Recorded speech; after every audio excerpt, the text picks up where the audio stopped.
오늘 말씀은 마태복음 1장 18절에서 25절 말씀입니다.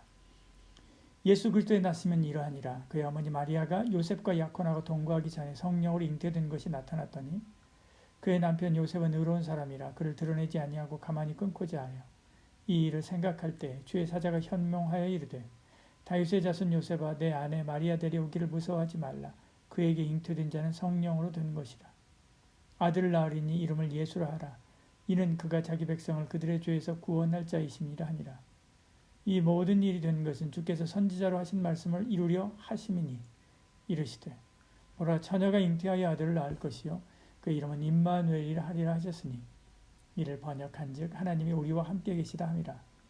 요셉이 잠에서 깨어 일어나 주의 사자의 분부대로 행하여 그의 아내를 데려왔으나 아들을 낳기까지 동침하지 아니하더니 낳음에 이름을 예수라 하니라. 아멘. 예수님께서 동정녀 마리아에게 나셨음을 말씀하는 그런 본문입니다. 예수님의 족보를 언급하다가 요셉을 언급할 때 약간 다르게 말합니다. 15절 16절 엘리웃은 엘리야사를 낳고 엘리야사는 마탄을 낳고 마탄은 야곱을 낳고 야곱은 마리아의 남편 요셉을 낳았으니 마리아에게서 그리스도라 칭하는 예수가 나시니라. 앞에서 기록하던 패턴대로 기록한다면 16절 이렇게 기록해야 됩니다. 야곱은 마리아의 남편 요셉을 낳고 요셉은 예수를 낳으니라. 그러나 성경은 의도적으로 요셉이 낳았다라고 하는 표현을 쓰지 않습니다. 족보상 요셉의 자녀이지만 요셉이 아니라 마리아에게 나셨다라고 말합니다. 예수님은 아담의 원죄의 영향을 받지 않았다라고 하는 것을 표시하는 거죠. 백성을 저희 죄에서 구원하실 자격을 갖추기 위해서는 타인의 죄를 담당할 무죄한 인간이어야만 했습니다. 그러면서도 백성을 구원할 능력을 갖춘 하나님이어야 했죠. 동정녀 탄생은 예수 생명의 신적인 기원과 또 원죄로부터의 보호 이 둘을 설명하는 기가 막힌 방법입니다. 그래서 하나님은 동정녀 탄생을 선택한 것입니다. 동정녀 탄생이 그래서 굉장히 중요한 겁니다. 성자 하나님의 남자를 알지 못한 동정녀의 몸을 빌려 성령으로 잉태되어 친히 인간의 몸을 입고 이 땅에 오신 거지요. 이사야서에서 약속하신 그대로 오신 것입니다. 이사야 7장 14절에 말씀하지 않습니까? 그러므로 주께서 친히 징조를 너희에게 주실 것이라. 보라 처녀가 잉태하여 아들을 낳을 것이요 그의 이름은 임마누엘이라 하리라. 그래서 우리는 우리의 신앙 고백을 할 때마다 동정녀 마리아에게서 나시고 라고 하는 것입니다. 물론 동정녀의 탄생은 과학으로 설명되지 않습니다. 그러나 성경이 분명하게 말합니다. 우리는 성경대로 믿는 것입니다. 이 세상에 과학으로 인간의 지식으로 우리가 이해할 수 없는 일들이 얼마나 많습니까? 우주의 끝도 알지 못합니다. 인간의 기원도 알지 못합니다. 매일 경험하는 낳고 죽는 생명의 신비도 이해하지 못합니다. 여자의 마음도 우주의 신비 중에 신비죠. 우리가 이해하고 알고 하는 것이 몇 프로나 됩니까? 그리고 행동하는 게 몇 프로나 됩니까? 1%도 되지 않습니다. 도시마다 점집이 성행하는 것을 보면 금방 알 수 있습니다. 그런데 이해해야 내가 믿겠다라고 한다면 억지지요. 우리는 성경대로 믿는 것입니다. 성경대로 동정녀 탄생을 분명히 믿고 그리고 동정녀 탄생에 관한 말씀뿐만 아니라 그 외에 다른 내가 이해할 수 없는 것이랄지라도 성경이 우리에게 말씀하시는 것이 있다고 한다면 믿고 그에 따라 순종하는 저와 여러분 되기를 축복합니다. 그럴 때 예수 구원의 역사가 나타나죠.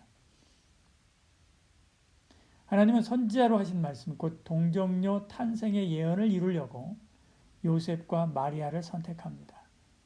1장 18절에 말씀하죠. 예수 그리스도의 나심은 이러하니라. 그의 어머니 마리아가 요셉과 약혼하고 동거하기 전에 성령으로 잉태된 것이 나타났더니 말씀합니다. 행복한 결혼을 앞둔 예비 신랑 신부로서 가장 행복한 시기입니다. 그런데 그들에게 지옥 같은 일이 일어났습니다. 마리아가 임신한 것입니다. 그러나 그것은 하나님의 말씀을 이루려는 것입니다. 그들은 하나님의 뜻을 알고 거기에 순종하죠. 마리아도 요셉도 기쁜 마음으로 순종합니다. 마태복음 1장 24절에 요셉이 잠에서 깨어 일어나 주의 사자의 분부대로 행하여 그의 아내를 데려왔다 말씀하죠. 누가복음 1장 38절도 말씀합니다. 마리아가 이르되 주의 여종이 오니 말씀대로 내게 이루어지이다 하며 천사가 떠나가니라. 이처럼 하나님께서 하늘의 뜻을 이 땅에 이루시려고 우리를 부르실 때가 있습니다.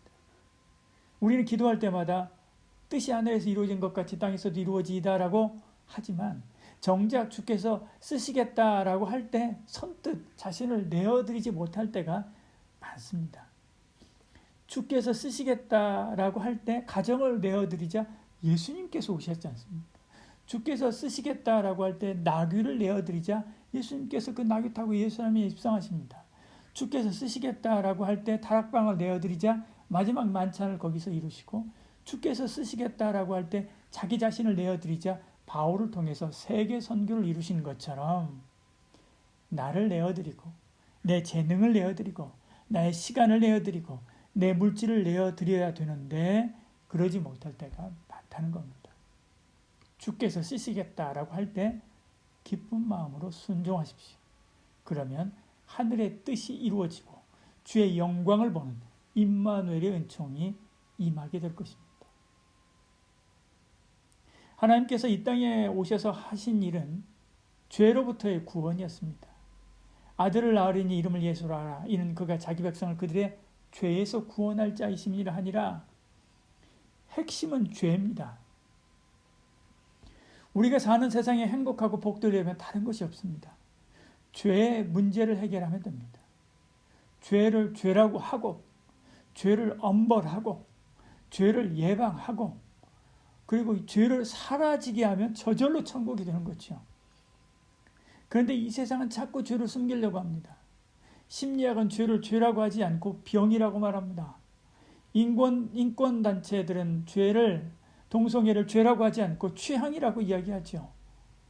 이 사회가 행복한 사회가 되는 것은 빈민운동으로 되는 게 아닙니다. 정치적인 어떤 혁명으로 되는 게 아닙니다. 교육으로 되는 게 아닙니다. 인권운동으로 되는 것이 아닙니다. 심리치료나 상담으로 되는 것이 아닙니다. 죄를 몰아내는 복음으로 됩니다. 오직 우리를 죄에서 구원하실 예수님으로 되는 거지. 오늘도 그 주님의 임마누엘, 그 임마누엘을 경험하는 저와 여러분 되기를 축복합니다. 오늘도 우리의 연약한 죄들 주 앞에 늘 내려놓고, 그리고 이 죄 문제를 위해서 우리가 늘 기도할 수 있어야 됩니다. 기도하겠습니다. 사랑이 많으신 우리 하나님, 죄 문제 해결하려고, 죄 문제만 해결되면 모든 것이 해결된다라고 하는 것을 아시는 하나님께서 바로 그 죄 문제를 해결하려고 이 땅에 인간의 몸을 입고 오셔서 우리 죄, 나의 죄를 대신 짊어지시고 십자가에서 죽으셨습니다. 그 주님을 믿음으로 내가 다시 살게 됐고, 그리고 하나님의 자녀가 되어서 천국 백성으로서의 복된 인생을 살다가 하나님 품에 안기게 됩니다. 그럼에도 불구하고 우리는 또다시 날마다 이 죄의 우겨쌈을 당할 때가 많습니다. 늘 주 앞에 나의 연약함과 나의 부족함과 나의 죄들을 내려놓고 기도하고 하나님 기뻐하는 성결하고 거룩한 삶 살아내는 저희들 되게 하여 주시옵소서. 오늘 하루의 모든 삶도 주님께 맡기고 그리합니다. 주님께서 붙잡아 주시고 복에 복을 더해 주시옵소서. 예수님 이름으로 기도드리옵나이다. 아멘.